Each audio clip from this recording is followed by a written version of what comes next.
To the people whose labours go beyond ideas into the realm of real materials, to the dryland ecologists, wherever they may be, in whatever time they work, this effort at prediction is dedicated in humility and admiration. A beginning is the time for taking the most delicate care that the balances are correct. This every sister of the Bene Gesserit knows. To begin your study of the life of Muad'Dib, then take care that you first place him in his time, born in the 57th year of the Padishah Emperor, Shaddam IV, and take the most special care that you locate Muad'Dib in his place, the planet Arrakis. Do not be deceived by the fact that he was born on Caladan and lived his first 15 years there. Arrakis, the planet known as Dune, is forever his place. From Manual of Muad'Dib by the Princess Irulan. In the week before their departure to Arrakis, when all the final scurrying about had reached a nearly unbearable frenzy, an old crone came to visit the mother of the boy, Paul. It was a warm night at Castle Caladan, and the ancient pile of stone that had served the Atreides family as home for 26 generations bore that cooled sweat feeling it acquired before a change in the weather. The older woman was led in by the side door down the vaulted passage by Paul's room, and she was allowed a moment to peer in at him where he lay in his bed. By the half-light of a dispenser lamp, dimmed and hanging near the floor, the awakened boy could see a bulky female shape at his door, standing one step ahead of his mother. The old woman was a witch shadow, hair like matted spider webs, hooded round darkness of features, eyes like glittering jewels. "Is he not small for his age, Jessica?" the old woman asked. Her voice wheezed and twanged like an untuned balisette. Paul's mother answered in her soft contralto. "The Atreides are known to start late getting their growth, your reverence. So I've heard, wheezed the old woman. Yet he's already 15. Yes, your reverence. He's awake and listening to us, said the old woman. Sly little rascal, she chuckled. But royalty has need of slyness, and if he's really the Kwisatz Haderach, well. Within the shadows of his bed, Paul held his eyes open to mere slits. Two bird-bright ovals, the eyes of the old woman, seemed to expand and glow as they stared into his. Sleep well, you sly little rascal, said the old woman. Tomorrow you'll need all your faculties to meet my Gom Jabbar. And she was gone, pushing his mother out, closing the door with a solid thump. Paul lay awake wondering, what's a Gom Jabbar? In all the upset during this time of change, the old woman was the strangest thing he had seen. Your reverence.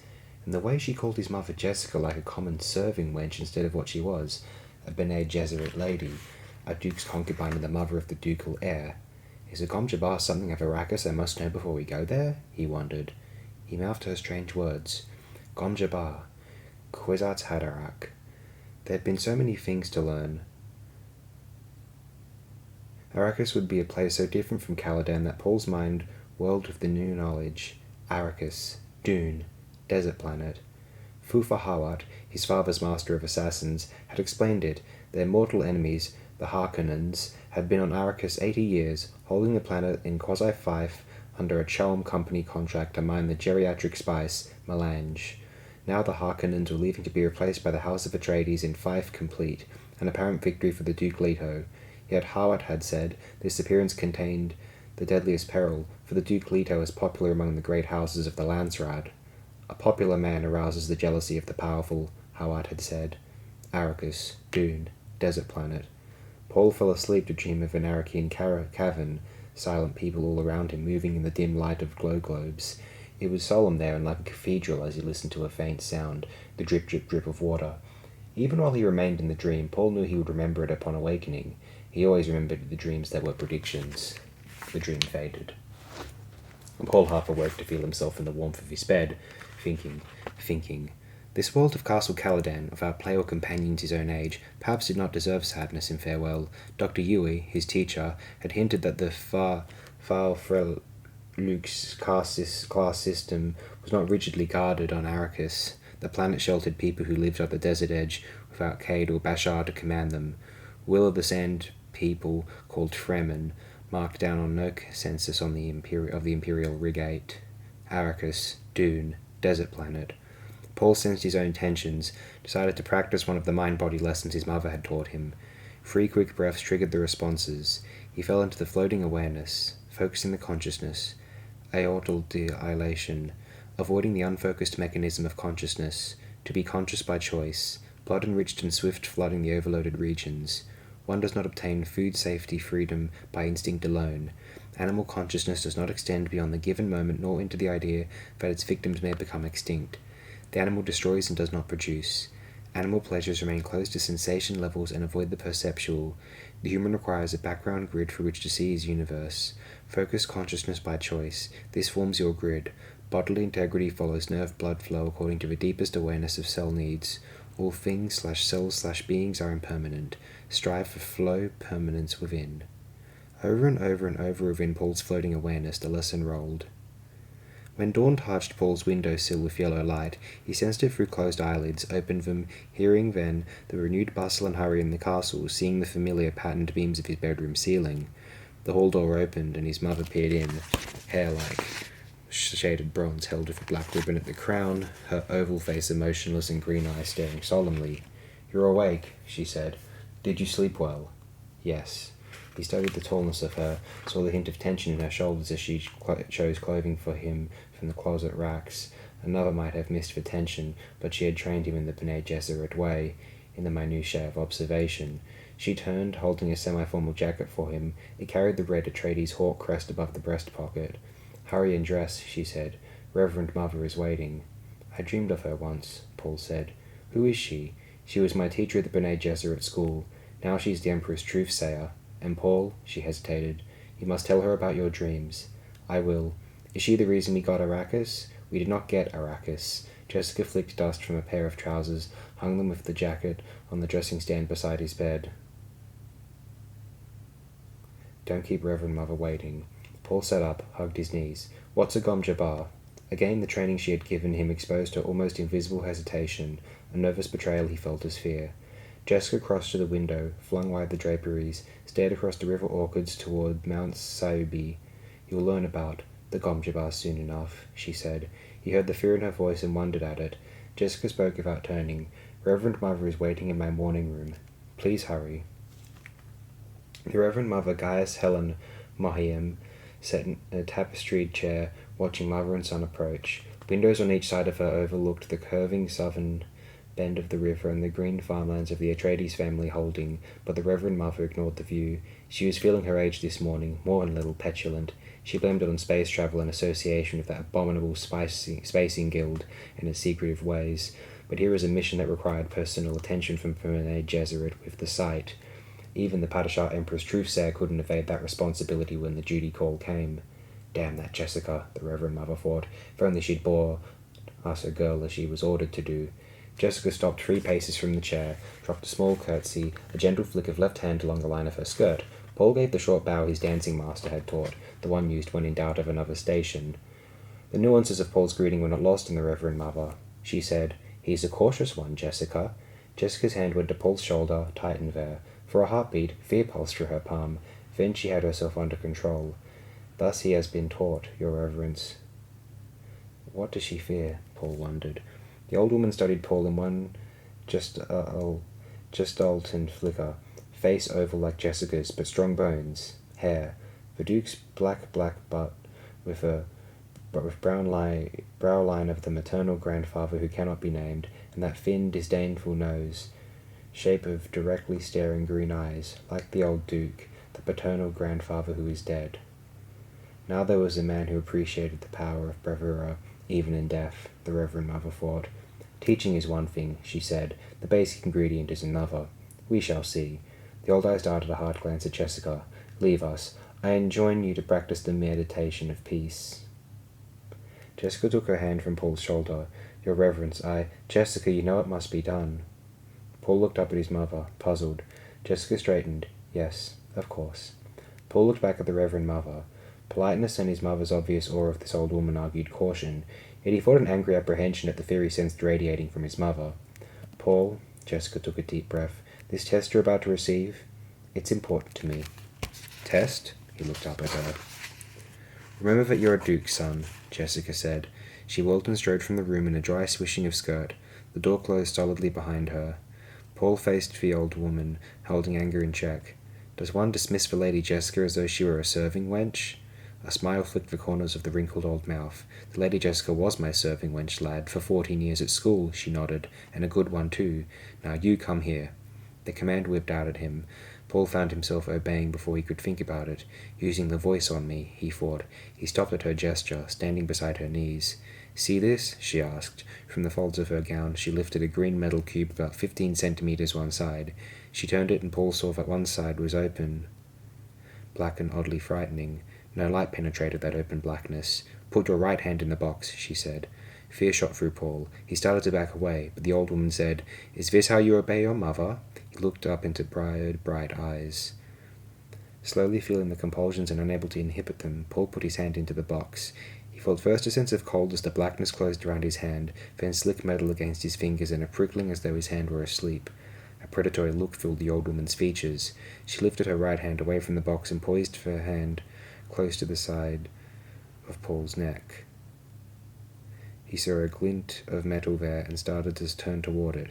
Stop, she snapped, using the voice again. He swung his attention back to her face.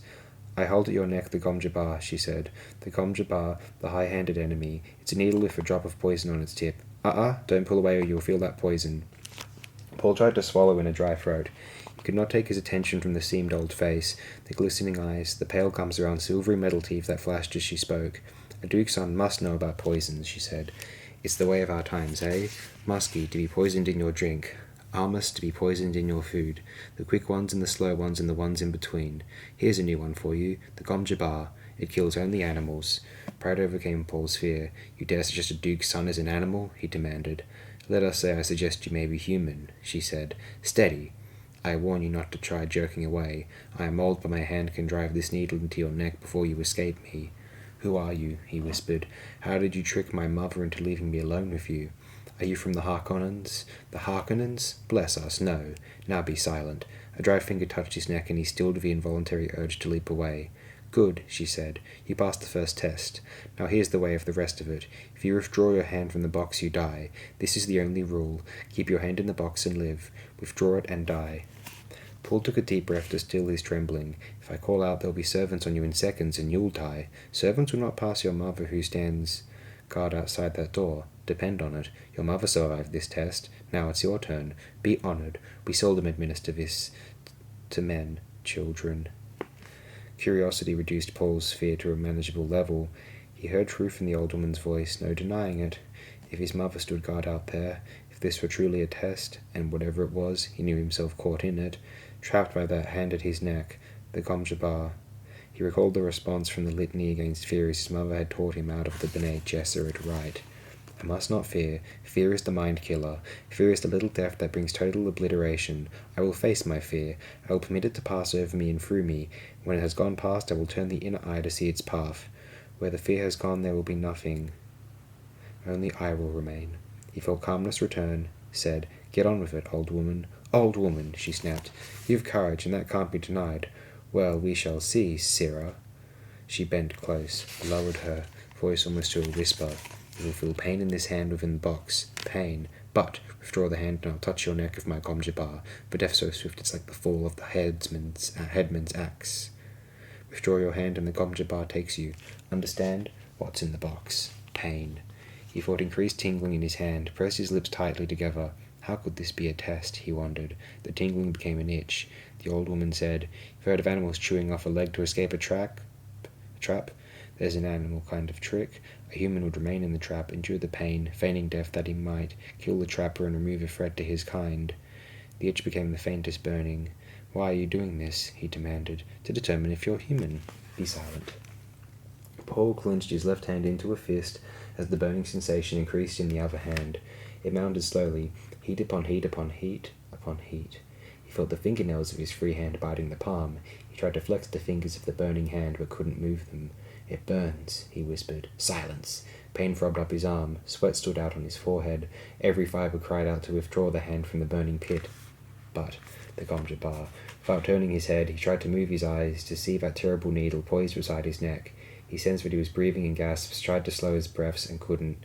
Pain. His world emptied of everything except that hand immersed in agony, the ancient face inches away staring at him. His lips were so dry he had difficulty separating them. The burning. The burning. He thought he could feel skin curling black on that agonized hand, the flesh crisping and dropping away until only charred bones remained. It stopped. As though a switch had been turned off, the pain stopped. Paul felt his right arm trembling, felt sweat bathing his body. "Enough," the old woman muttered. "Kal Wahad. No woman-child ever withstood that much. Must have wanted you to fail." She leaned back, withdrawing the gom jabbar from the side of his neck. "Take your hand from the box, young human, and look at it." He fought down an aching shiver, stared at the lightless void where his hand seemed to remain of its own volition. Memory of pain inhibited every movement. Reason told him he would withdraw a blackened stump from that box. "Do it," she snapped. He jerked his hand from the box, stared at it astonished. Not a mark, no sign of agony on the flesh. He held up the hand, turned it, flexed the fingers. "Pain by nerve induction," she said. "Can't go around maiming potential humans. There are those who'd give a pretty for the secret of this box, though." She slipped it into the folds of her gown. "But the pain," he said. "Pain," she sniffed. "A human can override any nerve in the body." Paul felt his left hand aching, uncurled the clenched fingers, looked at 4 bloody marks where fingernails had bitten his palm. He dropped the hand to his side, looked at the old woman. "You did that to my mother once?" "Ever sift sand through a screen?" she asked. The tangential slash of her question shocked his mind into a higher awareness. "Sand through a screen." He nodded. "We B'nai Gesserit sift people to find the humans." He lifted his right hand, willing the memory of the pain. "And that's all there is to it? Pain? I observed you in pain, lad. Pain's merely the axis of the test. Your mother's told you about our ways of observing. I see the signs of her teaching in you. Our test is crisis and observation." He heard the confirmation in her voice. "It's truth." She stared at him. He senses truth. Could he be the one? Could he truly be the one? She extinguished the excitement, reminding herself, hope clouds observation. "You know when people believe what they say," she said. "I know it." The harmonics of ability confirmed by repeated tests were in his voice. She heard them. Said, "Perhaps you are the Kwisatz Haderach. Sit down, little brother, here at my feet. I prefer to stand. Your mother sat at my feet once. I'm not my mother. You hate us a little, eh?" She looked toward the door, called out, "Jessica!" The door flew open, and Jessica stood there staring hard-eyed into the room. Hardness melted from her as she saw Paul. She managed a faint smile. "Jessica, have you ever stopped hating me?" the old woman asked. "I both love and hate you," Jessica said. "The hate, that's from pains I must never forget. The love, that's just the basic fact," the old woman said, but her voice was gentle. "You may come in now, but remain silent. Close the door and mind it that no one interrupts us." Jessica stepped into the room, closed the door and stood with her back to it. "My son lives," she thought. "My son lives and is human. I knew he was, but he lives. Now I can go on living." The door felt hard and real against her back. Everything in the room was immediate and pressing against her senses. "My son lives." Paul looked at his mother. She told the truth. He wanted to get away alone and think this experience through, but knew he could not leave until he was dismissed. The old woman had gained a power over him. They spoke truth. His mother had undergone this test. There must be terrible purpose in it. The pain and fear had been terrible. He understood terrible purposes. They drove against all odds. They were their own necessity. Paul felt they had been infected with terrible purpose. He did not know yet what the terrible purpose was. "Someday, lad," the old woman said, "you too may have to stand outside a door like that. It takes a measure of doing." Paul looked down at the hand that had known pain, then up to the Reverend Mother. The sound of her voice had contained a difference then from any other voice in his experience. The words were outlined in brilliance. There was an edge to them. He felt that any question he might ask her would bring an answer that could lift him out of his flesh world into something greater. "Why do you test for humans?" he asked. "To set you free." "Free?" Once men turned their thinking over to machines in the hope that this would set them free, but that only permitted other men with machines to enslave them. "Thou shalt not make a machine in the likeness of a man's mind," Paul quoted, right out of the Butlerian Jihad and the Orange Catholic Bible, she said. But what the OC Bible should have said is, "Thou shalt not make a machine to counterfeit a human mind." Have you studied the Mentat in your service? I studied with Fufa Hawat. The Great Revolt took away a crutch, she said. It forced human minds to develop. Schools were started to train human talents. B'nai Gesserit schools? She nodded. We have 2 chief survivors of those ancient schools, but the B'nai Gesserit and the Spacing Guild. The Guild, so we think, emphasizes almost pure mathematics. B'nai Gesserit performs another function. Politics, he said. Kal Wahad, the old woman said. She sent a hard glance at Jessica. I've not told him, Your Reverence, Jessica said. The Reverend Mother returned her attention to Paul. You did that on remarkably few clues, she said. Politics indeed. The original Bene Gesserit school was directed by those who saw the need of a thread of continuity in human affairs. They saw there could be no such continuity without separating human stock from animal stock, for breeding purposes. The old woman's words abruptly lost their special sharpness for Paul. He felt an offence against what his mother called his instinct for rightness. It wasn't that the Reverend Mother lied to him. She obviously believed what she said. It was something deeper, something tied to his terrible purpose. He said, "But my mother tells me many Bene Gesserit of the schools don't know their ancestry. The genetic lines are always in our records," she said. "Your mother knows that either she's of Bene Gesserit descent or her stock was acceptable in itself. Then why couldn't she know who her parents are? Some do, many don't. We might, for example, have wanted to breed her to a close relative, to set up a dominant in some genetic trait. We have many reasons." Again, Paul felt the offence against rightness. He said, "You take a lot on yourselves." The Reverend Mother stared at him, wondering, did I hear criticism in his voice? "We carry a heavy burden," she said. Paul felt himself coming more and more out of the shock of the test. He levelled a measuring stare at her, said, "You say maybe I'm the Kwisatz Haderach. What's that, a human Gomjabar?" "Paul," Jessica said, "you mustn't take that tone with, 'I'll handle this, Jessica,'" the old woman said. "Now, lad, do you know about the Truth-Sayer drug? You take it to improve your ability to detect falsehood," he said. "My mother's told me. Have you ever seen Truth Trance?" He shook his head. "No. The drug's dangerous," she said, "but it gives insight. When a truth-sayer is gifted by the drug, she can look many places in her memory, in her body's memory. We look down so many avenues of the past, but only feminine avenues." Her voice took on a note of sadness. "Yet there's a place where no truth-sayer can see. We are upheld by it, terrorized. It is said a man will come one day and find in the gift of the drug his inward eye. He will look where we cannot, into both feminine and masculine pasts." "Your Kwisatz Haderach?" "Yes, the one who can be many places at once. The Kwisatz Haderach. Many men have tried the drug. So many, but none has succeeded." "They tried and failed? All of them?" "Oh no," she shook her head. "They tried and died." To attempt an understanding of Muad'Dib without understanding his mortal enemies, the Harkonnens, is to attempt seeing truth without knowing falsehood. It is the attempt to see the light without knowing darkness. It cannot be. From Manual of Muad'Dib by the Princess Irulan. It was a relief globe of a world, partly in shadows, spinning under the impetus of a fat hand that glittered with rings. The globe sat on a free-form stand at one wall of a windowless room, whose other walls presented a patchwork of multicolored scrolls, film books, tapes, and reels. Light glowed in the room from golden balls hanging in mobile suspensor fields. An ellipsoid desk with a top of jade-pink petrified lacquer wood stood at the center of the room. Veriform suspensor chairs ringed it, 2 of them occupied. In one sat a dark-haired youth of about 16 years, round of face and with sullen eyes. The other held a slender, short man with a effeminate face. Both youth and man stared at the globe, and the man half hidden in shadow spinning it. A chuckle sounded beside the globe. A basso voice rumbled out of the chuckle. "There it is, Piter, the biggest man-trap in all history, and the Duke's had it into its jaws. Is it not a magnificent thing that I, the Baron Vladimir Harkonnen, do?" "Assuredly, Baron," said the man. His voice came out tenor with a sweet musical quality. The fat hand descended onto the globe, stopped the spinning. Now all eyes in the room would focus on the motionless surface and see that it was the kind of globe made for wealthy collectors or planetary governors of the Empire.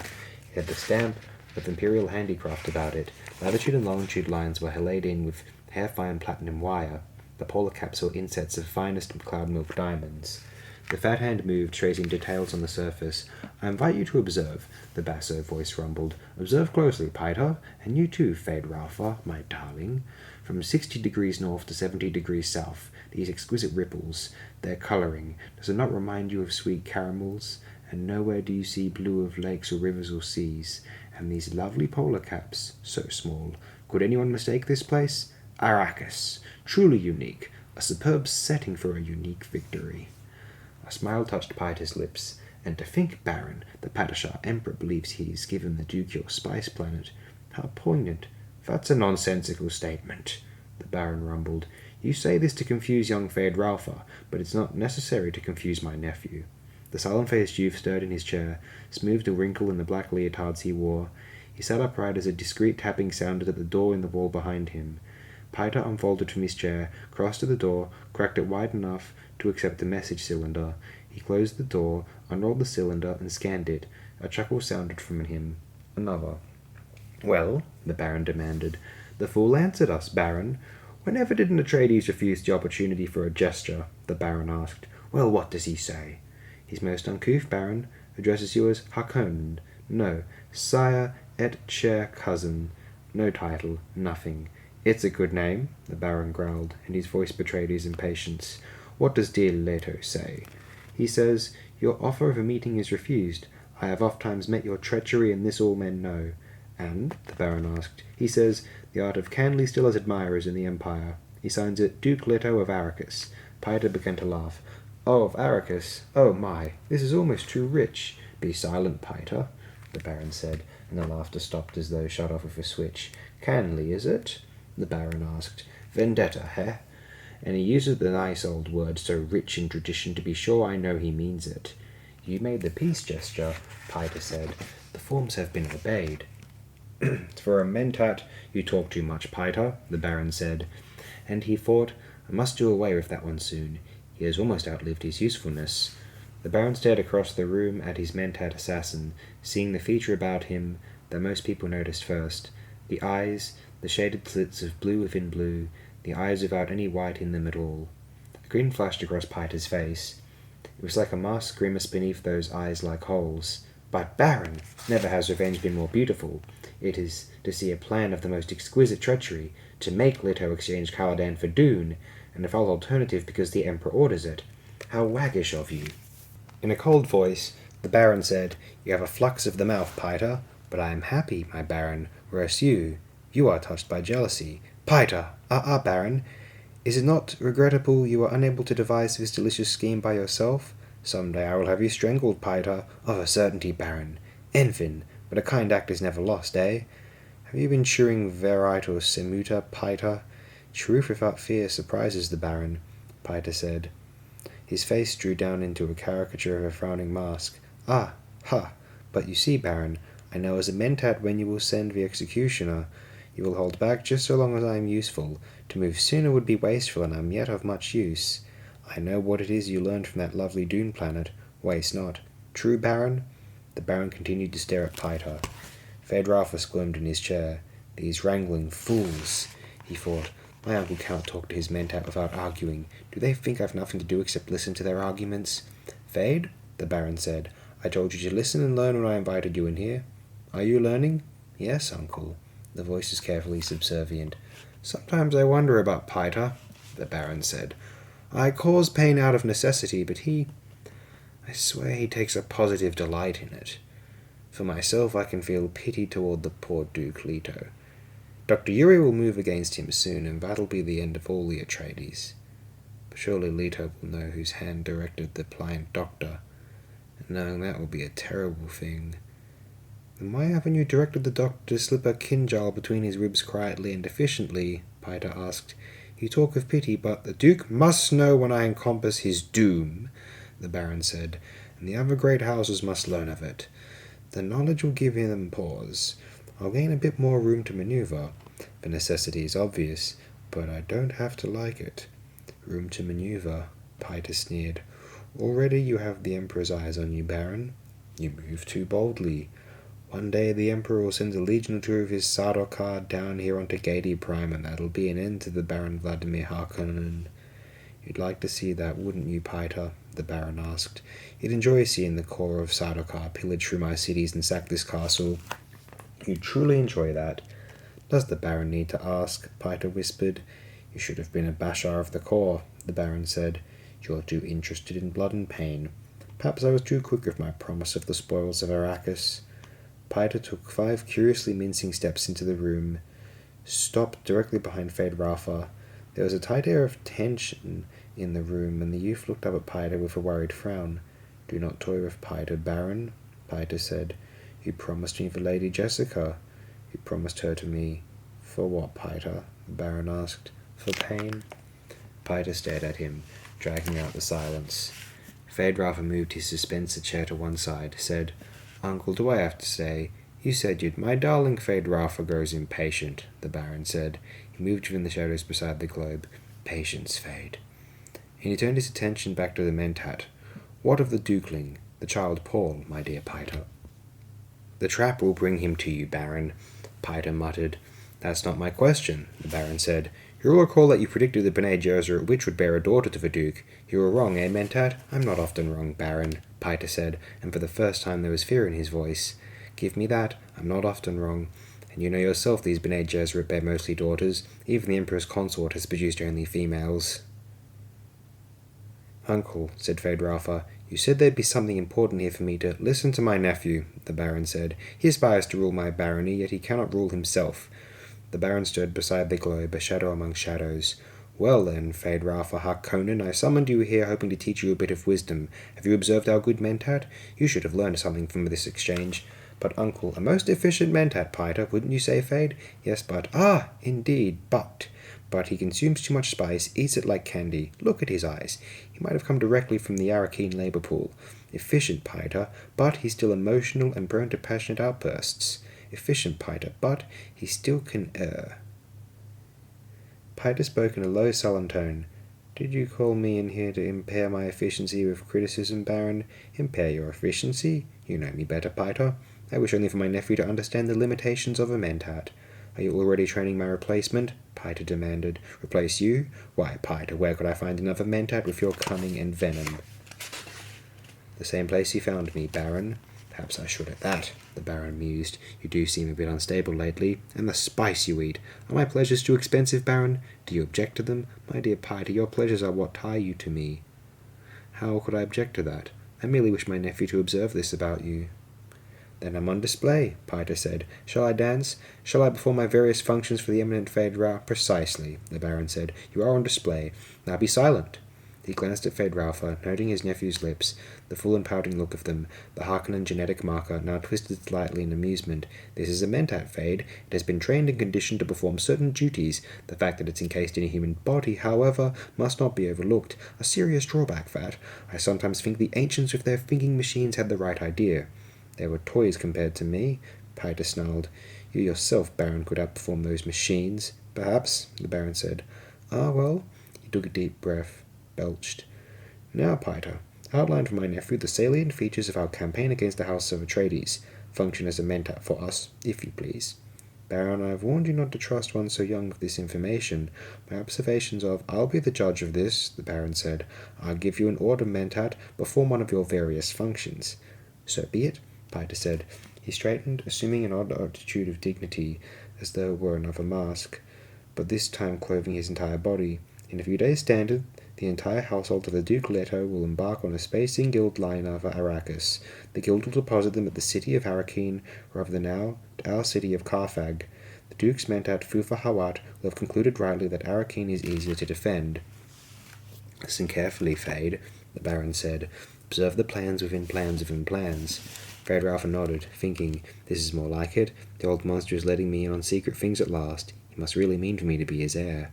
There are several tangential possibilities, Piter said. I indicate that House Atreides will go to Arrakis. We must not, however, ignore the possibility the Duke has contracted with the Guild to remove him to a place of safety outside the system. Others in like circumstances have become renegade houses, taking family atomics and shields and fleeing beyond the Imperium. The Duke's too proud a man for that, the Baron said. It is a possibility, Piter said. The ultimate effect for us would be the same, however. No, it would not, the Baron growled. I must have him dead and his line ended. That's the high probability, Piter said. There are certain preparations that indicate when a house is going renegade. The Duke appears to be doing none of these things. So, the Baron sighed. Get on with it, Piter. At Arakeen, Piter said, the Duke and his family will occupy the residency, lately the home of Count and Lady Fenring. The ambassador to the smugglers, the Baron chuckled. The ambassador to what? Feyd-Rautha asked. Your uncle makes a joke, Piter said. He calls Count Fenring ambassador to the smugglers, indicating the Emperor's interest in smuggling operations on Arrakis. Feyd-Rautha turned a puzzled stare on his uncle. Why? Don't be dense, Feyd, the Baron snapped. As long as the Guild remains effectively outside Imperial control, how could it be otherwise? How else could spies and assassins move about? Feyd-Rautha's mouth made a soundless, We've arranged diversions at the residency, Piter said. There will be an attempt on the life of the Atreides heir, an attempt which could succeed. Piter, the Baron rumbled. I indicated accidents can happen, Piter said, and the attempt must appear valid. Ah, but the lad has such a sweet young body, the Baron said. Of course he's potentially more dangerous than the father, with that witch mother training him. Accursed woman. Ah, well, please continue, Piter. Howard will have divined that we have an agent planted on him, Piter said. The obvious suspect is Dr. Ewan, who is indeed our agent. But Howard has investigated and found that our doctor is a Sock School graduate with Imperial conditioning, supposedly safe enough to minister even to the Emperor. Great store is set on Imperial conditioning. It's assumed that ultimate conditioning cannot be removed without killing the subject. However, as someone who once observed, given the right lever you can move a planet, we found the lever that moved the Doctor. How? Fedrafa asked. Found this a fascinating subject. Everyone knew you couldn't subvert Imperial conditioning. Another time, the Baron said. Continue, Piter. In place of Yue, Piter said, we'll drag a most interesting suspect across Howard's path. The very audacity of this suspect will recommend her to Howard's attention. Her? Fedrafa asked. The Lady Jessica herself, the Baron said. Is it not sublime? Piter asked. Howard's mind will be so filled with this prospect it'll impair his function as a mentat. He may even try to kill her. Piter frowned. Then, but I don't think he'll be able to carry it off. You don't want him to, eh? The Baron asked. Don't distract me, Piter said. While Howard's occupied with the Lady Jessica, we'll divert him further with uprisings in a few garrison towns and the like. These will be put down. The Duke must believe he's gaining a measure of security. Then, when the moment is ripe, we'll signal Yue and move in with our major force. Ah, go ahead, tell him all of it, the Baron said. We'll move in strengthened by 2 legions of Sardaukar disguised in Harkonnen livery. Sardaukar, Fedrava approved. His mind focused on the dread Imperial troops, the killers without mercy, the soldier fanatics of the Padishah Emperor. You see how I trust you, Fade, the Baron said. No hint if this must ever reach another great house, else the Landsraad might unite against the Imperial House and there'd be chaos. The main point, Piter said, is this. Since House Harkonnen is being used to do the Imperial dirty work, we've gained a true advantage. It's a dangerous advantage, to be sure, but if used cautiously it will bring House Harkonnen greater wealth than that of any other house in the Imperium. You have no idea how much wealth is involved, Fade, the Baron said, not in your wildest imaginings. To begin, we'll have an irrevocable dictatorship in the Chelm Company. Fedrafa nodded. Wealth was the thing. Chelm was the key to wealth. Each noble house tipping from the company's coffers, whatever it could under the power of the directorships. Those Chelm directorships. They were the real evidence of political power in the Imperium. Passing of the shifts of voting strength within the Landsraad it balanced itself against the Emperor and his supporters. For Duke Leto, Piter said, may attempt to flee to the few Fremen scum along the desert's edge. We may try to send his family into that imagined security, but that path is blocked by one of His Majesty's agents, the planetary ecologist. You may remember him. Kynes. Fade remembers him, the Baron said. Get on with it. You do not draw very prettily, Baron, Piter said. Get on with it. I command you, the Baron roared. Piter shrugged. If matters go as planned, he said, House Harkonnen will have a sub-fife on Arrakis within a standard year. Your uncle will have dispensation of that fife. His own personal agent will rule on Arrakis. More profits, Fedrafa said. Indeed, the Baron said, and he thought, it's only just. We're the ones who tamed Arrakis, except for a few mongrel Fremen hiding in the skirts of the desert, and some tame smugglers bound to the planet almost as tightly as the native labor pool. And the great houses will know that the Baron has destroyed the Atreides, Piter said. They will know. They will know, the Baron breathed. Loveliest of all, Piter said, is that the Duke will know too. He knows now. He can already feel the trap. It's true the Duke knows, the Baron said, and his voice held a note of sadness. He could not help but know. More's the pity. The Baron moved out and away from the globe of Arrakis. As he emerged from the shadows, his figure took on dimension, grossly and immensely fat, and with subtle bulges beneath folds of his dark robes to reveal that all this fat was sustained partly by portable suspensors harnessed to his flesh. He might weigh 200 standard kilos in actuality, but his feet would carry no more than 50 of them. I am hungry, the Baron rumbled, and he rubbed his protruding lips with a beringed hand, stared down at Fedrafa through fat and folded eyes. Send for food, my darling. We will eat before we retire. Thus spoke Saint Alia of the Knife. The Reverend Mother must combine the seductive wiles of a courtesan with the untouchable majesty of a virgin goddess, holding these attributes in tension so long as the powers of her youth endure. For when youth and beauty have gone, she will find that the place between, once occupied by tension, has become a wellspring of cunning and resourcefulness. for Muad'Dib Family Commentaries by the Princess Irulan. Well, Jessica, what have you to say for yourself? Asked the Reverend Mother. It was near sunset at Castle Caladan on the day of Paul's ordeal. The two women were alone in Jessica's morning room while Paul waited in the adjoining soundproofed meditation chamber. Jessica stood facing the south windows. She saw and yet did not see the evening's banked colours across meadow and river. She heard and yet did not hear the Reverend Mother's question. There had been another ordeal once, so many years ago. A skinny girl of hair the colour of bronze, her body tortured by the winds of puberty, had entered the study of the Reverend Mother Gaius Helen Mohiam, Proctor Superior of the Bene Gesserit School on Wallach 9. Jessica looked down at her right hand, flexed her fingers, remembering the pain, the terror, the anger. Poor Paul, she whispered. I asked you a question, Jessica. The old woman's voice was snappish, demanding. What? Oh. Jessica tore her attention away from the past, faced the Reverend Mother, who sat with back to the stone wall between the two west windows. What do you want me to say? What do I want you to say? What do I want you to say?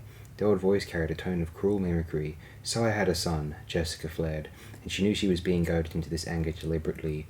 You were told to bear only daughters to the Atreides. It meant so much to him, Jessica pleaded, and you in your pride for you could produce the Kwisatz Haderach.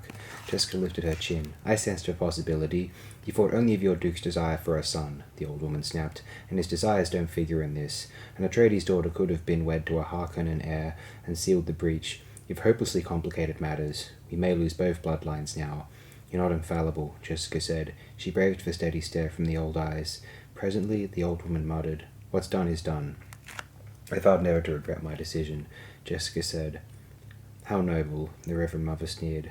No regrets. We shall see when you're a fugitive with a price on your head, and every man's hand turned against you to seek your life and the life of your son. Jessica paled. Is there no alternative? Alternative? Bene Gesserit should ask that. I ask only what you see in the future with your superior abilities. I see in the future what I've seen in the past. You all know the pattern of our affairs, Jessica. The race knows its own mortality and fears stagnation of its heredity. It's in the bloodstream, the urge to mingle genetic strains without plan. The Imperium, the Charm Company, all the great houses, they are but bits of flotsam in the path of the flood. Choam, Jessica muttered. I suppose it's already decided how they'll redivide the spoils of Arrakis. What is Choam but the weather vane of our times? The old woman said. The Emperor and his friends now command 59.65% of the Choam directorship's votes. Certainly they smell profits, and likely as others smell those same profits, his voting strength will increase. This is the pattern of history, girl. That's certainly what I need right now, Jessica said. A review of history. Don't be facetious, girl. You know as well as I do what forces surround us. We have a 3-point civilization, the imperial household balanced against the federated great houses of the Landsraad, and between them the guild of its damnable monopoly on interstellar transport. In politics, the tripod is the most unstable of all structures. It'd be bad enough without the complication of a feudal trade culture which turns its back on most science. Jessica spoke bitterly. Chip's in the path of the flood. And this chip here, this is the Duke Leto, and this one's his son, and this one's... Oh, shut up, girl. You entered this with full knowledge of the delicate edge you walked. I am Bene Gesserit. I exist only to serve, Jessica quoted. Truth, the old woman said. And all we can hope for now is to prevent this from erupting into general conflagration, to salvage what we can of the key bloodlines. Jessica closed her eyes, feeling tears press up beneath the lids. She fought down the inner trembling, the outer trembling, the uneven breathing, the ragged pulse, the sweating of the palms. Presently, she said, I'll pay for my own mistake, and your son will pay with you. I'll shield him as well as I'm able. Shield, the old woman snapped. You well know the weakness there. Shield your son too much, Jessica, and he will not grow strong enough to fulfill any destiny. Jessica turned away, looked out the window at the gathering darkness. Is it really that terrible, this planet of Arrakis? Bad enough, but not all bad. The Missionaria Protectiva has been in there and then softened it up somewhat. The Reverend Mother heaved herself to her feet, straightened a fold in her gown. Call the boy in here. I must be leaving soon. Must you? The old woman's voice softened. Jessica, girl, I wish I could stand in your place and take your sufferings, but each of us must make our own path. I know. You're as dear to me as any of my own daughters, but I cannot let that interfere with duty. I understand the necessity. What you did, Jessica, and why you did it, we both know, but kindness forces me to tell you there's little chance your lad would be the Bene Gesserit totality. You mustn't let yourself hope too much. Jessica shook tears from the corners of her eyes. It was an angry gesture. You make me feel like a little girl again. Reciting my first lesson, she forced the words out. Humans must never submit to animals. A dry sob shook her. In a low voice, she said, I've been so lonely. It should be one of the tests, the old woman said. Humans are almost always lonely. Now summon the boy. He's had a long, frightening day, but he's had time to think and remember, and I must ask the other questions about these dreams of his. Jessica nodded, went to the door of the meditation chamber, opened it. Paul, come in now, please. Paul emerged with a stubborn slowness. He stared at his mother as though she were a stranger. Rowanus veiled his eyes when he glanced at the Reverend Mother, but this time he nodded to her. The nod one gives an equal. He heard his mother close the door behind him. Young man, the old woman said, let's return to this dream business. What do you want? He asked. Do you dream every night? Not dreams worth remembering. I can remember every dream, but some are worth remembering and some aren't. How do you know the difference? I just know it. The old woman glanced at Jessica, back to Paul. What did you dream last night? Was it worth remembering? Yes. Paul closed his eyes. I dreamed a cavern, and water, and a girl there, very skinny with big eyes. Her eyes are all blue, no whites in them. I talk to her and tell her about you, about seeing the Reverend Mother on Caladan. Paul opened his eyes. And the thing you told this strange girl about seeing me, did it happen today? Paul thought about this. Then, yes, I told the girl you came and put a stamp of strangeness on me. Stamp of strangeness, the old woman breathed, and again she shot a glance at Jessica, returned her attention to Paul. Tell me truly now, Paul, do you often have dreams of things that happen afterward exactly as you dreamed them? Yes, and I've dreamed about that girl before. Oh? You know her? I will know her. Tell me about her. Again Paul closed his eyes. We're in a little place in some rocks where it's sheltered. It's almost night, but it's hot, and I can see patches of sand out of an opening in the rocks. We're waiting for something, for me to go meet some people. And she's frightened but trying to hide it from me, and I'm excited. And she says, tell me about the waters of your homeworld, Usul. Paul opened his eyes. Isn't that strange? My homeworld's Caladan. I've never even heard of a planet called Usul. Is there more to this dream? Jessica prompted. Yes, but maybe she was calling me Usul, Paul said. I just thought of that. Again he closed his eyes. She asks me to tell her about the waters, and I take her hand, and I say I'll tell her a poem, and I tell her the poem, but I have to explain some of the words, like beach and surf and seaweed and seagulls. What poem? Reverend Mother asked. Paul opened his eyes. It's just one of Gurney Halleck's tone poems for sad times. Behind Paul, Jessica began to recite. I remember salt smoke from a beach fire, and shadows under the pines, solid, clean, fixed. Seagulls perched at the tip of land, white upon green, and a wind comes through the pines to sway the shadows. The seagulls spread their wings, lift, and fill the sky with screeches. And I hear the wind blowing across our beach and the surf, and I see that our fire has scorched the seaweed. That's the one, Paul said. The old woman stared at Paul then. Young man, as a protector of the B'nai Gesserit, I seek the Kwisatz Haderach, the male who truly can become one of us. Your mother sees this possibility in you, but she sees with the eyes of a mother. Possibility I see too, but no more. She fell silent, and Paul saw that she wanted him to speak. He waited her out. Presently she said, As you will then. You've depths in you, that I'll grant. May I go now? He asked. Don't you want to hear what the Reverend Mother can tell you about the Kwisatz Haderach? Jessica asked. She said those who tried for it died.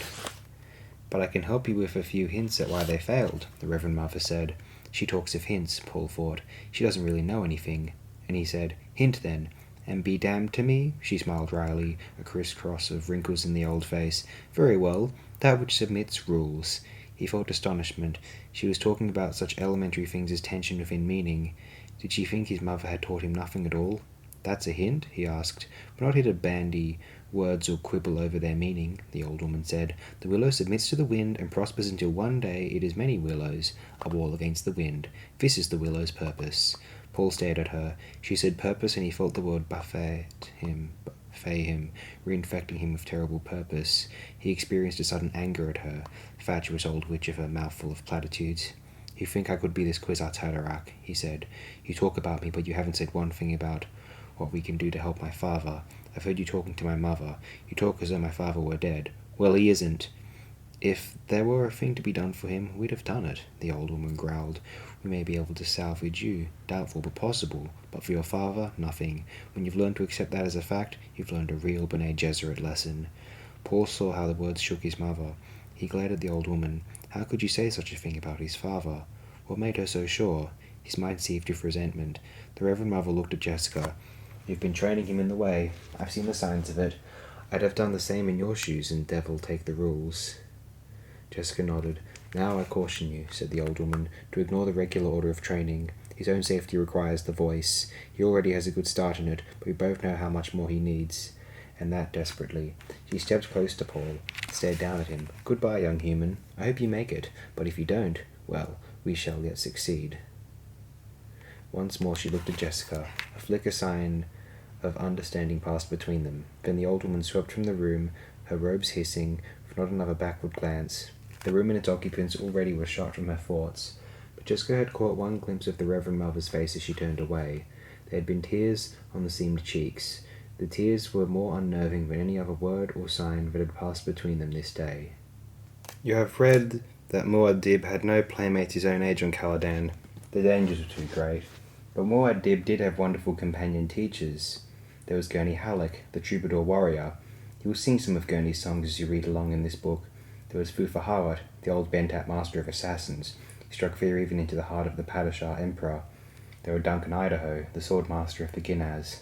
Dr. Wellington Yue, a name black in treachery but bright in knowledge. The Lady Jessica, who guided her son in the Bene Gesserit way, and of course the Duke Leto, whose qualities as a father have long been overlooked. From a Child's History of Muad'Dib, by the Princess Irulan. Fufa Hawat slipped into the training room at Castle Caladan, closed the door softly. He stood there a moment, feeling old and tired and storm-levered. His left leg ached where it had been slashed once in the service of the old Duke. 3 generations of them now, he thought. He stared across the big room bright with the light of noon pouring through the skylights, saw the boy seated with back to the door, intent on papers and charts spread across an L table. How many times must I tell that lad never to settle himself with his back to a door? Howard cleared his throat. Paul remained bent over his studies. A cloud shadow passed over the skylights. Again Howard cleared his throat. Paul straightened, spoke without turning. I know, I'm sitting with my back to a door. Howard suppressed a smile, strode across the room. Paul looked up at the grizzled old man who stopped at a corner of the table. Howard's eyes were 2 pools of alertness in a dark and deeply seamed face. I heard you coming down the hall, Paul said, and I heard you open the door. The sounds I make could be imitated. I'd know the difference. He might at that, Howard thought. That witch mother of his is giving him the deep training, certainly. I wonder what her precious school thinks of that. Maybe that's why they sent the old proctor here, to whip our dear Lady Jessica into line. Howard pulled up a chair across from Paul, sat down facing the door. He did it pointedly, leaned back and studied the room. It struck him as an odd place suddenly, a stranger place with most of its hardware already gone off to Arrakis. A training table remained, and a fencing mirror with its crystal prisms quiescent. The target dummy beside it patched and padded, looking like an ancient foot soldier maimed and battered in the wars. There stand I, Howard thought. Fufa, what are you thinking? Paul asked. Howard looked at the boy. I was thinking we'll all be out of here soon and likely never see the place again. Does that make you sad? Sad? Nonsense. Parting with friends is a sadness. A place is only a place. He glanced at the charts on the table, and Arrakis is just another place. Did my father send you up to test me? Howard scowled. The boy had such observing ways about him. He nodded. You're thinking it'd have been nicer if he'd come up himself, but you must know how busy he is. He'll be along later. I've been studying about the storms on Arrakis. The storms? I see. They sound pretty bad. That's too cautious a word. Bad. Those storms build up across 6,000 or 7,000 kilometers of flatlands, feed on anything that can give them a push. Coriolis force, other storms, anything that has an ounce of energy in it. They can blow up to 700 kilometers an hour, loaded with everything loose that's in their way. Sand, dust, everything. They can eat flesh off bones and etch the bones to slivers. Why don't they have weather control? Arrakis has special problems, costs are higher, and they need maintenance and the like. The guild wants a dreadful high price for satellite control, and your father's house isn't one of the big rich ones, lad. You know that. Have you ever seen the Fremen?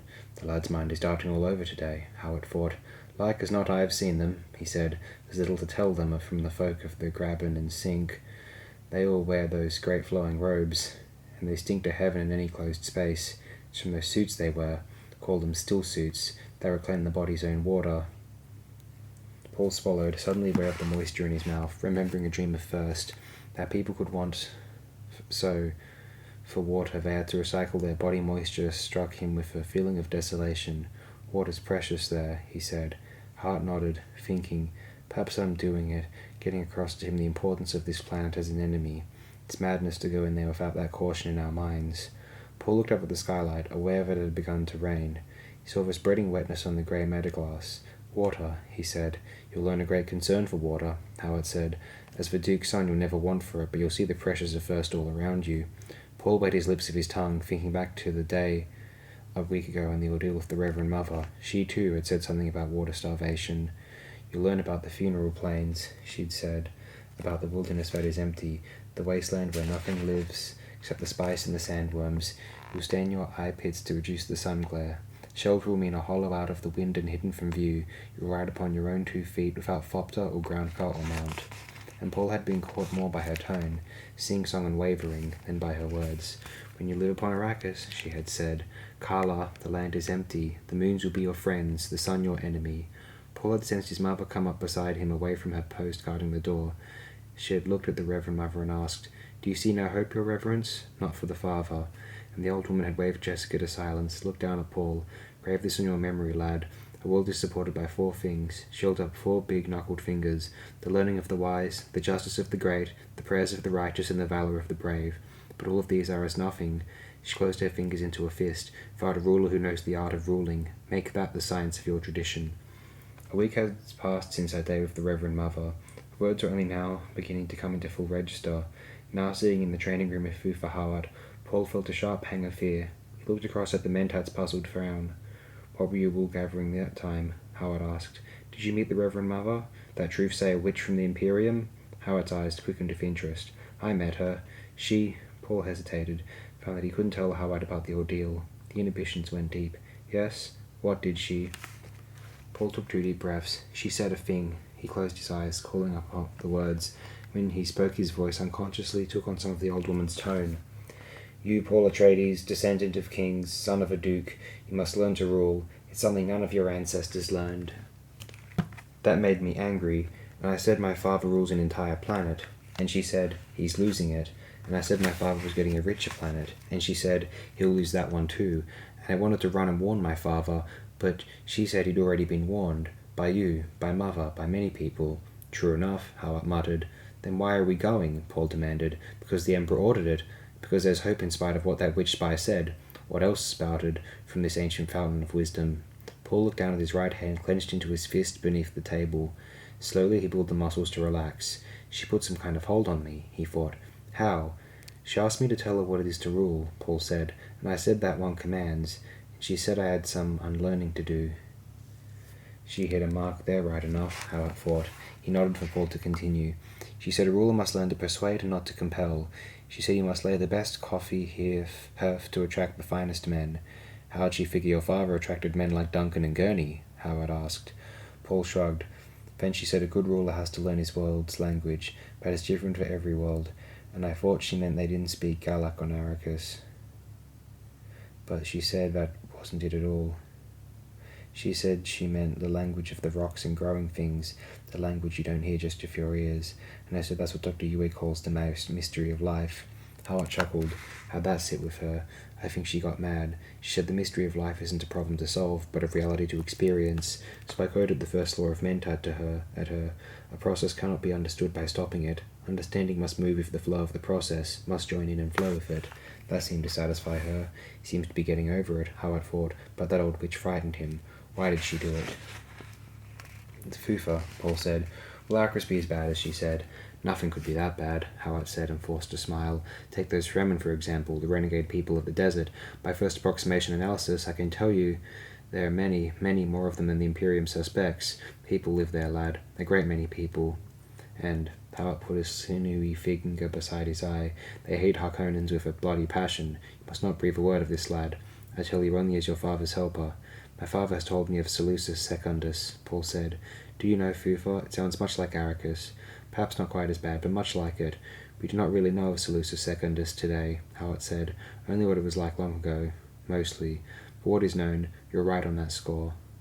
Will the Fremen help us? It's a possibility. Howard stood up. I leave today for Arrakis. Meanwhile, you take care of yourself for an old man who's fond of you, hey? Come around here like the good lad and sit facing the door. It's not that I think there's any danger in the castle. It's just a habit I want you to form. Paul got to his feet, moved around the table. You're going today? Today it is, and you'll be following tomorrow. Next time we meet, it'll be on the soil of the new world. He gripped Paul's right arm at the bicep. "Keep your knife arm free, eh? And your shield at full charge." He released the arm, patted Paul's shoulder, whirled and strode quickly to the door. "Fufa," Paul called. Howard turned, standing in the open doorway. "Don't sit with your back to any doors," Paul said. A grin spread across the seamed old face. "That I won't, lad. Depend on it." And he was gone, shutting the door softly behind.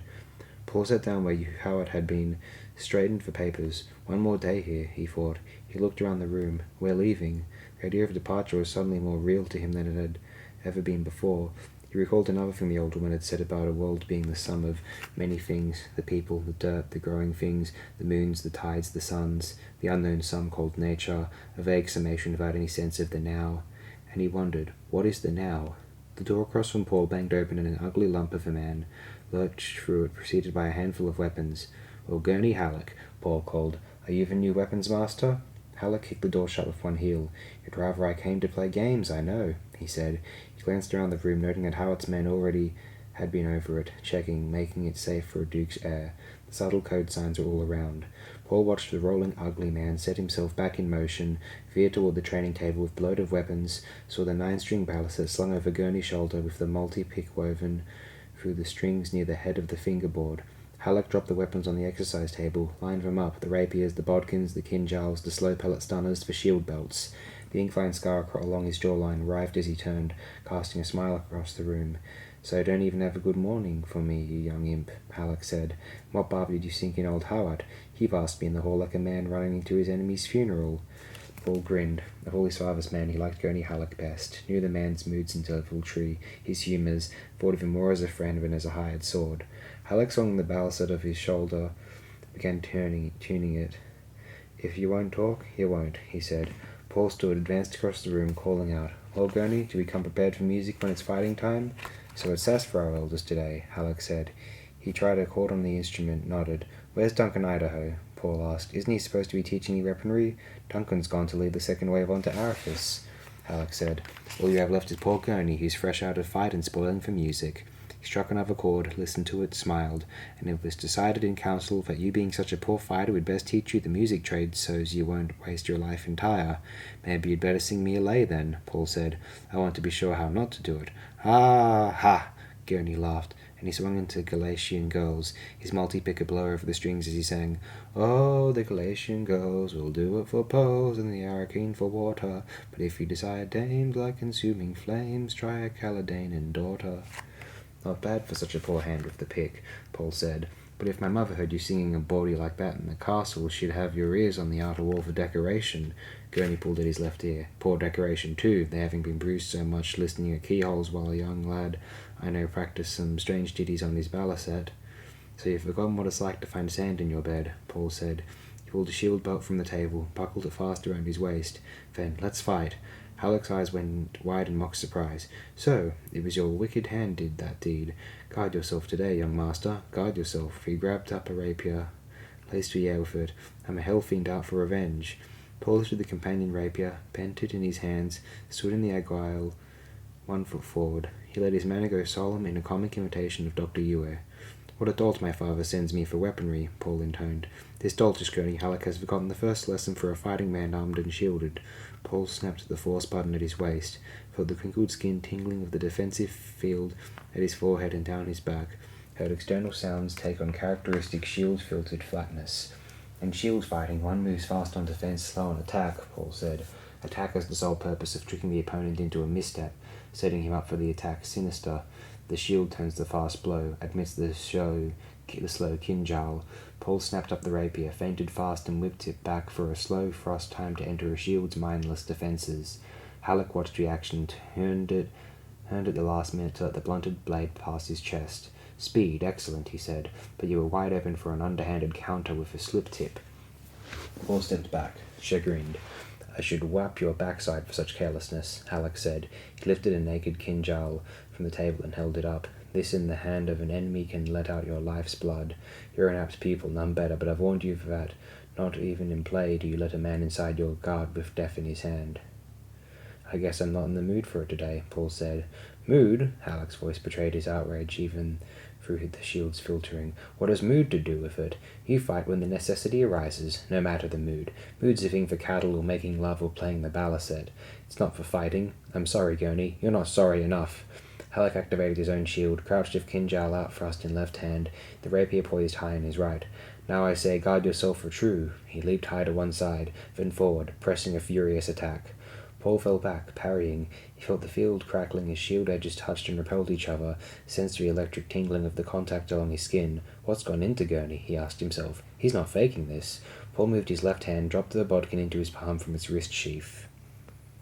"You see a need for an extra blade, eh?" Halleck grunted. "Is this betrayal?" Paul wondered. "Surely not, Gurney." Around the room they fought, thrust and parry, feint and counterfeint. The air within their shield bubbles grew stale from the demands on it that the slow interchange long barrier edges could not replenish. With each new shield contact, the smell of ozone grew stronger. Paul continued to back, but now he directed his retreat toward the exercise table. "If I can turn him beside the table, I'll show him a trick," Paul thought. "One more step, Gurney." Halleck took the step. Paul directed a parry downward, turned, saw Halleck's rapier catch against the table's edge. Paul flung himself aside, thrust high with rapier, and came in across Halleck's neckline with the bodkin. He stopped the blade an inch from the jugular. "Is this what you seek?" Paul whispered. "Look down, lad," Gurney panted. Paul obeyed, saw Halleck's kinjal thrust under the table's edge, the tip almost touching Paul's groin. "We'd have joined each other in death," Halleck said. "But I'll admit you fought some better when pressed to it. You seem to get the mood," and he grinned wolfishly, the ink-vine scar rippling along his jaw. "The way you came at me," Paul said, "would you really have drawn my blood?" Halleck withdrew the kinjal, straightened. "If you'd fought one whip beneath your abilities, I'd have scratched you a good one, a scar you'd remember. I'll not have my favourite pupil fall to the first Harkonnen tramp who happens along." Paul deactivated his shield, leaned on the table to catch his breath. "I deserved that, Gurney, but it would have angered my father if you'd hurt me. I'll not have you punished for my failing." "As to that," Halleck said, "it was my failing too, and you needn't worry about a training scar or two. You're lucky you have so few. As to your father, the Duke could punish me only if I have failed to make a first-class fighting man out of you, and I'd have been failing there if I hadn't explained the fallacy in this mood thing you've suddenly developed." Paul straightened, slipped his bodkin back into its wrist sheath. "It's not exactly play we do here," Halleck said. Paul nodded, felt a sense of wonder at the uncharacteristic seriousness in Halleck's manner, the sobering intensity. He looked at the beet-coloured ink-vine scar on the man's jaw, remembering the story of how it had been put there by a beast Raban in a Harkonnen slave pit on Gedi Prime, and Paul felt a sudden shame that he had doubted Halleck even for an instant. It occurred to Paul then that the making of Halleck's scar had been accompanied by pain as intense perhaps as that inflicted by a Reverend Mother. He thrust this thought aside. It chilled their world. "I guess I did hope for some play today," Paul said. "Things are so serious around here lately." Halleck turned away to hide his emotions. Something burned in his eyes. There was pain in him, like a blister, all that was left of some lost yesterday that time had pruned off him. How soon this child must assume his manhood, Halleck thought. How soon he must read that form within his mind, that contract of brutal caution, tender for necessary fact on the necessary line. "Please list your next of kin." Halleck spoke without turning. "I sensed the play in you, lad, and I'd like nothing better than to join it. But this no longer can be play. Tomorrow we go to Arrakis. Arrakis is real. The Harkonnens are real." Paul touched his forehead with his rapier blade held vertical. Halleck turned, saw the salute and acknowledged it with a nod. He gestured to the practice dummy. "Now we'll work on your timing. Let me see you catch that thing sinister. I'll control it from over here where I can have a full view of the action. And I warn you, I'll be trying new counters today. There's a warning you'd not get from a real enemy." Paul stretched up on his toes to relieve his muscles. He felt solemn with the sudden realization that his life had become filled with swift changes. He crossed to the dummy, slapped the switch on his chest with the rapier tip and felt the defensive field forcing his blade away. "On guard," Halleck called, and the dummy pressed the attack. Paul activated his shield, parried and countered. Halleck watched as he manipulated the controls. His mind seemed to be in two parts, one alert to the needs of the training fight, and the other wandering in flybuzz. "I'm the well-trained fruit tree," he thought, full of well-trained feelings and abilities, and all of them grafted onto me, all bearing for someone else to pick. For some reason he recalled his younger sister, her elfin face so clear in his mind, but she was dead now, in a pleasure house for Harkonnen troops. She had loved pansies, or was it daisies? He couldn't remember. Bothered him that he couldn't remember. Paul counted a slow swing of the dummy, brought up his left hand, and Tretzisa, that clever little devil, Halleck thought, intent now on Paul's interweaving hand motions. He's been practicing and studying on his own, perhaps not Duncan style, and it's certainly nothing I've taught him. This thought only added to Halleck's sadness. I'm infected by mood, he thought. He began to wonder about Paul, if the boy ever listened fearfully to his pillow throbbing in the night. If wishes were fishes, we'd all cast nets, he murmured. It was his mother's expression, and he always used it when he felt the blackness of tomorrow on him. Then he thought what an odd expression that was to be taken to a planet that had never known seas or fishes.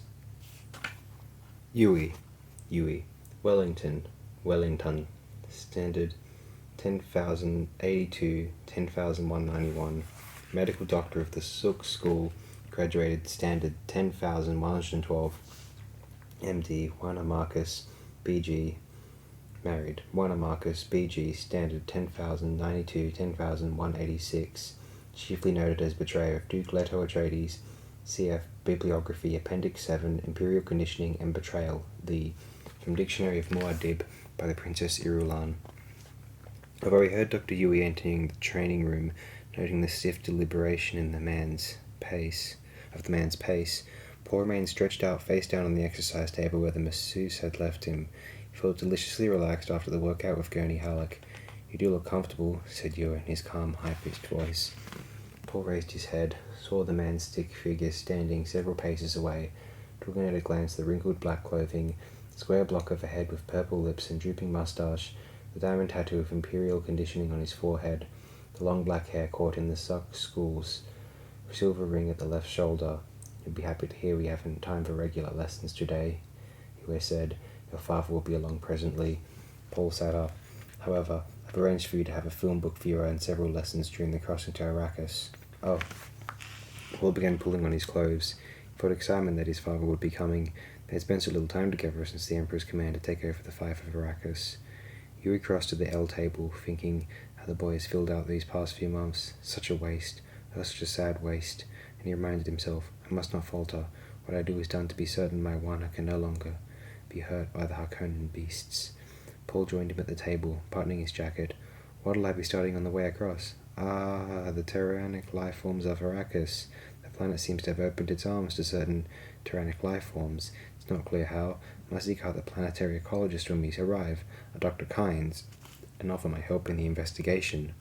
Yue thought, what am I saying? I play the hypocrite even with myself. Will there be something on the Fremen? Paul asked. The Fremen? Yue drummed his fingers on the table, caught Paul staring at the nervous motion, withdrew his hand. Maybe you have something on the whole Arakeen population, Paul said. Yes, to be sure, Yue said. There are two general separations of people. Fremen, they're one group, and the others are the people of the Graben, the Sink, and the Pan. There's some intermarriage, I'm told. The women of Pan and Sink villages prefer Fremen husbands, their men prefer Fremen wives. They have a saying, Polish comes from the cities, wisdom from the desert. Do you have pictures of them? I'll see what I can get you. The most interesting feature, of course, is their eyes. Totally blue, no whites in them. Mutation? No, a zinc desaturation of the blood with melange. The Fremen must be brave to live at the edge of the desert. By all accounts, Yue said, he composed poems to their knives. Their women are as fierce as the men. Even Fremen children are violent and dangerous. You'll not be permitted to mingle with them, I dare say. Paul stared at Yue, finding in these few glimpses of the Fremen a power of words that caught his entire attention. What a people to win as allies. And the worms? Paul asked. What? I'd like to study more about the sandworms. Ah, to be sure. I have a film book on a small specimen, only 110 meters long and 22 meters in diameter. It was taken in the northern latitudes. Worms of more than 400 meters in length have been recorded by reliable witnesses. There's reason to believe even larger ones exist. Paul glanced down at a conical projection chart of the northern Arakeen latitude spread on the table. The desert belt and south polar regions are marked uninhabitable. Is it the worms? And the storms. But any place can be made habitable, if it's economically feasible, Yue said. Arrakis has many costly perils. He smoothed his drooping moustache. Your father will be here soon. Before I go, I have a gift for you, something I come aiming across in packing. He put an object on the table between them, black, oblong, no larger than the end of Paul's thumb. Paul looked at it. Yue noted how the boy did not reach for it, and thought, how cautious he is. It's a very old orange Catholic Bible made for space travelers, not a film book, but actually printed on filament paper. It has its own magnifying electrostatic charge system. He picked it up, demonstrated. The book is held closed by the charge, which forces against spring-locked covers. He pressed the edge, thus, and the pages you've selected repel each other and the book opens. It's so small, but it has 1,800 pages. You press the edge, thus, and so, and the charge moves ahead one page at a time as you read.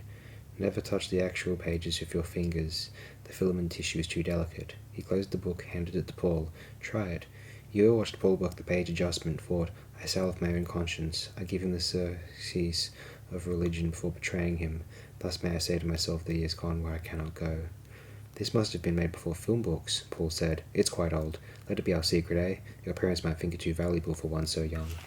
And you, I thought, his mother would surely wonder at my motives. Well, Paul closed the book, held it in his hand. If it's so valuable, indulge an old man's whim, Ewa said. It was given to me when I was very young, and he thought I must catch his mind as well as his cupidity. Open it to 467 Kalima, where it says, From water does all life begin. There's a slight notch on the edge of the cover to mark the place. Paul felt the cover, detected 2 notches, one shallower than the other. He pressed the shallower one and the book spread open on his palm, its magnifier sliding into place. Read it aloud, Ewa said. Paul bit his lips with his tongue, read, Think you of the fact that a deaf person cannot hear. Then what deafness may we not all possess?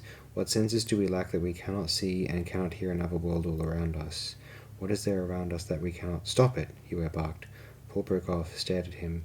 Ewa closed his eyes, fought to regain composure.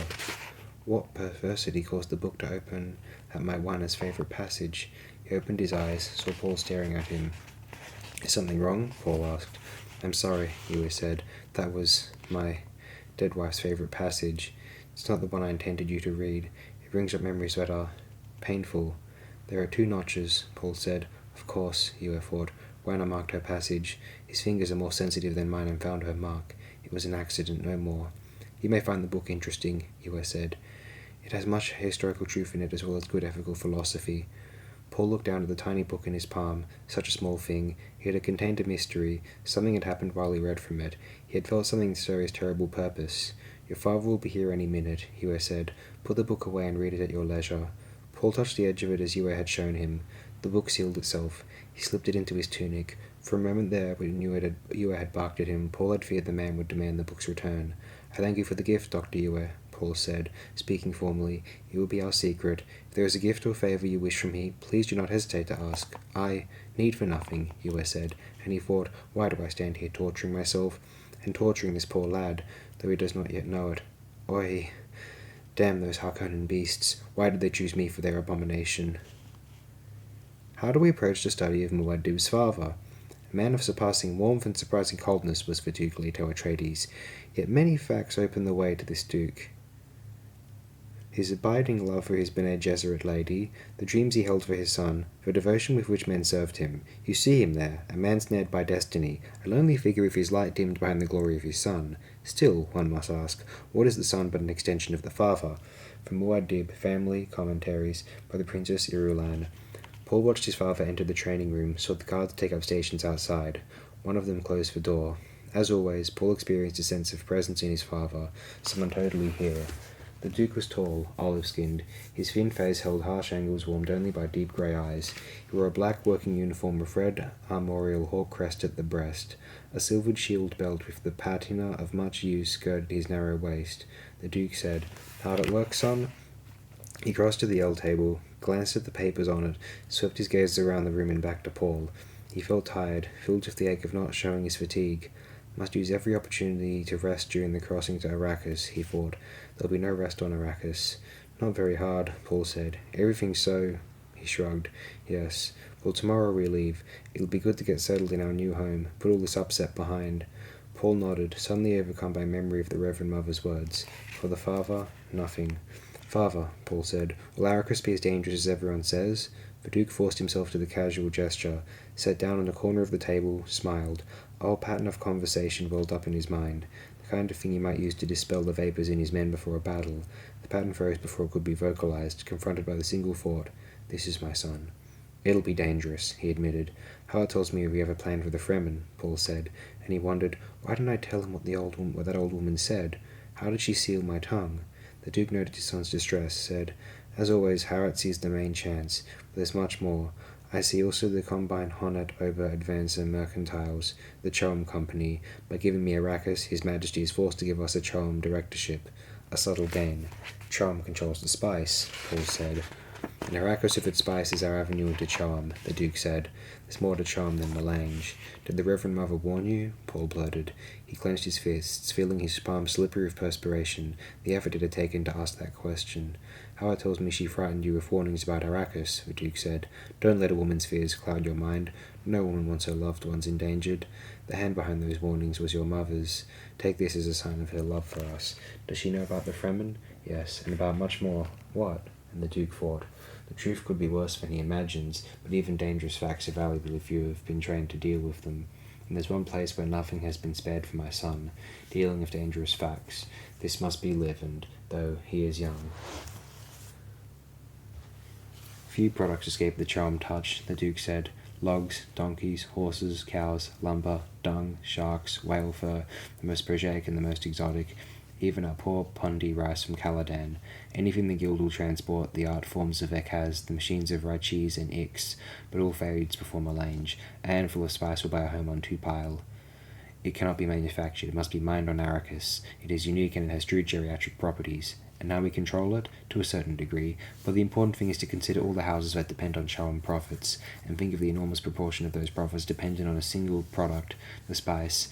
Imagine what would happen if something should reduce spice production. Whoever had stockpiled melange could make a killing, Paul said. Others would be out in the cold. The Duke permitted himself a moment of grim satisfaction, looking at his son and thinking how penetrating, how truly educated that observation had been. He nodded. The Arconans have been stockpiling for more than 20 years. They mean spice production to fail and you to be blamed.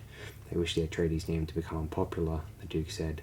Think of the Landsraad houses that look to me for a certain amount of leadership, their unofficial spokesman. Think how they'd react if I were responsible for a serious reduction in their income. After all, one's own profits come first. The Great Convention be damned. You can't let someone pauperize you. A harsh smile twisted the Duke's mouth. He'd look the other way no matter what was done to me. Even if you were attacked with atomics? Nothing that flagrant. No open defiance of the Convention, but almost anything else short of that. Perhaps even dusting and a bit of soil poisoning. Then why are we walking into this? Paul, the Duke frowned at his son. Knowing where the trap is, that's the first step in evading it. This is like single combat, son, only on a larger scale, a feint within a feint within a feint, seemingly without end. The task is to unravel it. Knowing that the Harkonnens stockpile melange, we ask another question. Who else is stockpiling? That's the list of our enemies. Who? Certain houses we knew were unfriendly and some we'd fought friendly. We need not consider them for the moment, because there is one other much more important, our beloved Padishah Emperor. Paul tried to swallow in a throat suddenly dry. Couldn't you convene the Landsraad, expose, make our enemy aware we know which hand holds the knife? Ah, now, Paul, we see the knife now. Who knows where it might be shifted next? If we put this before the Landsraad, it'd only create a great cloud of confusion. The Emperor would deny it. Who could gainsay him? All we'd gain is a little time while risking chaos. And where would the next attack come from? All the houses might start stockpiling spice. Our enemies have a head start. Too much of a lead to overcome. The Emperor, Paul said. That means the Sardaukar. Disguised in Harkonnen livery, no doubt, the Duke said. But the soldier fanatics nonetheless. How can Fremen help us against Sardaukar? Did Howard talk to you about Seleucus Secundus, the Emperor's prison planet? No. Whatever were more than a prison planet, Paul. There's a question you never hear asked about the Imperial Corps of Sardaukar. Where do they come from? From the prison planet? They come from somewhere. But the supporting levies the Emperor demands from, that's what we're led to believe. They're just the Emperor's levies trained young and superbly. You hear an occasional muttering about the Emperor's training cadres, but the balance of our civilization remains the same. The military forces of the Landsraad great houses on one side, the Sardaukar and their supporting levies on the other, and their supporting levies, Paul. The Sardaukar remain the Sardaukar. But every report on Seleucus Secundus says SS is a hellworld. Undoubtedly. But if you were going to raise tough, strong, ferocious men, what environmental conditions would you impose on them? How could you win the loyalty of such men? There are proven ways. Play on the certain knowledge of their superiority, the mystique of secret covenant, the spirit of shared suffering. It can be done. It has been done on many worlds in many times. Paul nodded, holding his attention on his father's face. He felt some revelation impending.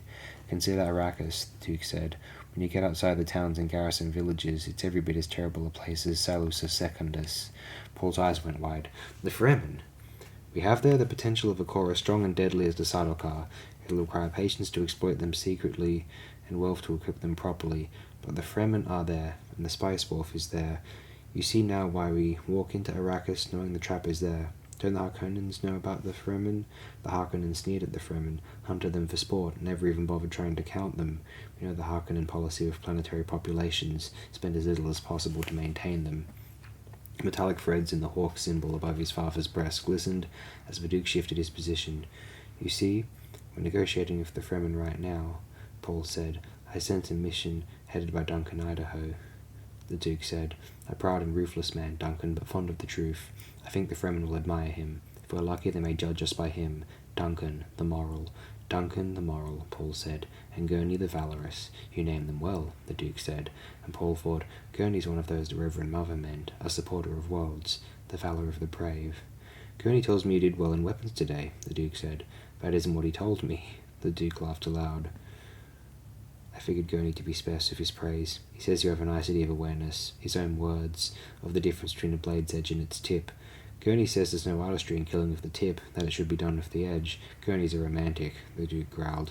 This talk of killing suddenly disturbed him, coming from his son. I'd sooner you never had to kill, but if the need arises you do it however you can, tip or edge. He looked up at the skylight, on which the rain was drumming. Seeing the direction of his father's stare, Paul thought of the wet skies out there, a thing never to be seen on Arrakis from all accounts, and this thought of skies put him in mind of the space beyond. Are the guild ships really big? He asked. The Duke looked at him. This will be your first time off planet, he said. Yes, they're big. We'll be riding a Hayliner because it's a long trip. A Hayliner is truly big. Its hold will chuck all our frigates and transports into a little corner, will be just a small part of the ship's manifest. We won't be able to leave our frigates. That's part of the price you pay for guild security. There could be Harkonnen ships right alongside us and we'd have nothing to fear from them. The Harkonnens know better than to endanger their shipping privileges. We're going to watch our screens and try to see a guildsman. You won't. Not even their agents ever see a guildsman. The guild is jealous of its privacy as it is of its monopoly. Don't do anything to endanger our shipping privileges, Paul. Do you think they'll hide because they've mutated and don't look human anymore? Who knows? The Duke shrugged. It's a mystery we're not likely to solve. We've more immediate problems. Among them, you. Me? Your mother wanted me to be the one to tell you, son. You see, you may have mentat capabilities. Paul stared at his father, unable to speak for a moment. Then, a mentat? Me? But how I'd agree, son. It's true. But I thought mentat training had to start during infancy and the subject couldn't be told because it might inhibit the early... He broke off, all his past circumstances coming to focus in one flashing computation. I see, he said. A day comes, the Duke said, when the potential mentat must learn what's being done. It may no longer be done to him. The mentat has to share in the choice of whether to continue or abandon the training. Some can continue, some are incapable of it. Only the potential mentat can tell this for sure about himself. Paul rubbed his chin. All the special training from Howard and his mother, the mnemonics, the focusing of awareness, the muscle control and sharpening of sensitivities, the study of languages and nuances of voices, all of it clicked into a new kind of understanding in his mind. You'll be the Duke someday, son, his father said. A mentat Duke would be formidable indeed. Can you decide now, or do you need more time? There was no hesitation in his answer. I'll go on with the training. Formidable indeed, the Duke murmured, and Paul saw the proud smile on his father's face. The smile shocked Paul. It had a skull look on the Duke's narrow features. Paul closed his eyes, feeling the terrible purpose reawaken within him. Perhaps being a mentat is a terrible purpose, he thought. But even as he focused on this thought, his new awareness denied it.